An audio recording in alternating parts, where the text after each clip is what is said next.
Not to run from battle, cowards must die. Not to show mercy, merciful must die. Not to doubt big high war god, doubters must die. Not to make own plans, thinkers must die. These are the commandments of Bandos passed down to the goblins during the Fourth Age, and they truly encapsulate what Bandos is. The big high war god cares not from whence the blood flows, only that it flows.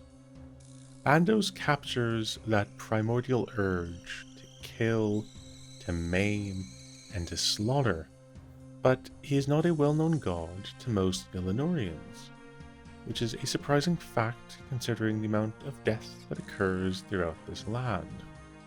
His followers consist mostly of the less intelligent races. Goblins, orcs, and ogres make up the majority of them. Little is known about Bandos prior to his arrival on Gielinor during the early part of the Second Age. But if you were to consult with some of the less intelligent races, they will tell you a grand story seeped in their oral history. According to a rather peace-loving goblin residing north of the Great White City, Bandos' first appearance was not in Gielinor, but in a realm known as Ubiusk, a swamp-infested territory that was originally occupied by primitive goblins, hobgoblins, orcs, and ogres. Goblin oral history claims that Bandos brought civilization to this realm and its inhabitants. Bandos arrived on Gielinor with his new followers and settled somewhere near the Phillip Hills, a now mostly ogre-infested land.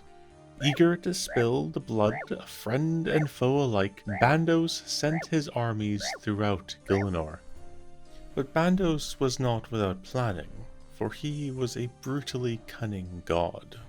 During the early stages of the God Wars, Bandos sent a relatively large contingent of his horde to the Isle of Souls, in an attempt to retrieve an artifact known as the Soul Stone. It appears that, either through luck, brute force, or a mixture of both, the Soul Stone fell into the giant green hands of Bandos, and utilizing its power, he wiped out the Armadillian forces stationed on the Isle of Souls, as well as his own.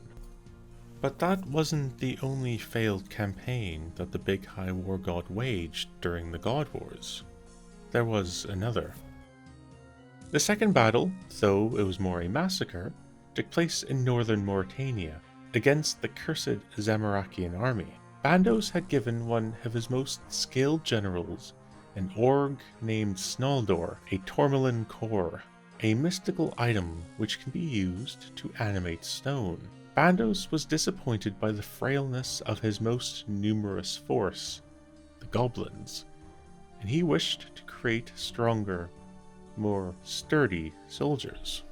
See, Bandos had sent Snarldor to none other than Vigora's Folly, a looming monstrosity created by the then Zerosian general Vigora, though in modern times we typically refer to this building as the Slayer Tower.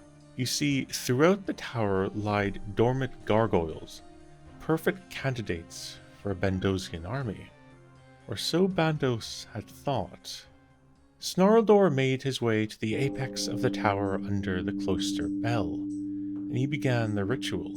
He had hoped that should he conduct the ritual with a piece of Bandosian metal, the animated gargoyles would become loyal Bandosian fodder. The ritual worked, and the gargoyles of the tower were animated. Two gargoyles which roosted at the top of the tower approached Snarldor. Snarldor, believing the gargoyles loyal, ordered them to attack all of Bandos' foes, including Zamorak. However, neither Snarldor nor Bandos knew the true origin of the tower. It was constructed following Vigora's abandonment of Zaros to Zamorak, and as such, was infused with Zamorakian chaos magic. The gargoyles were not loyal, and Bandos and his general were tricked into animating gargoyles loyal to Zamorak.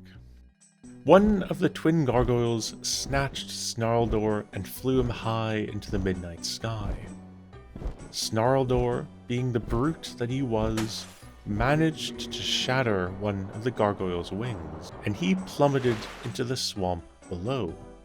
Somehow, the general survived this fall, and the gargoyles returned to their rooftop perches. The Bandosians retreated, but not before sealing the entrance to these twin monstrosities. It is unknown what happened to Snarldor, but it is possible that Bandos killed him for his failure or for his ignorance regarding the true nature of the tower. Unfortunately, that is really all that is known about Bandos during the Second and Third Ages. His followers were not literate, and most of their deeds are only recorded through the eyes of their enemies, or through historians shortly after. Hopefully new information is unearthed soon, for Bandos is truly one of Gilinor's most interesting and feared gods, and knowledge is half the battle.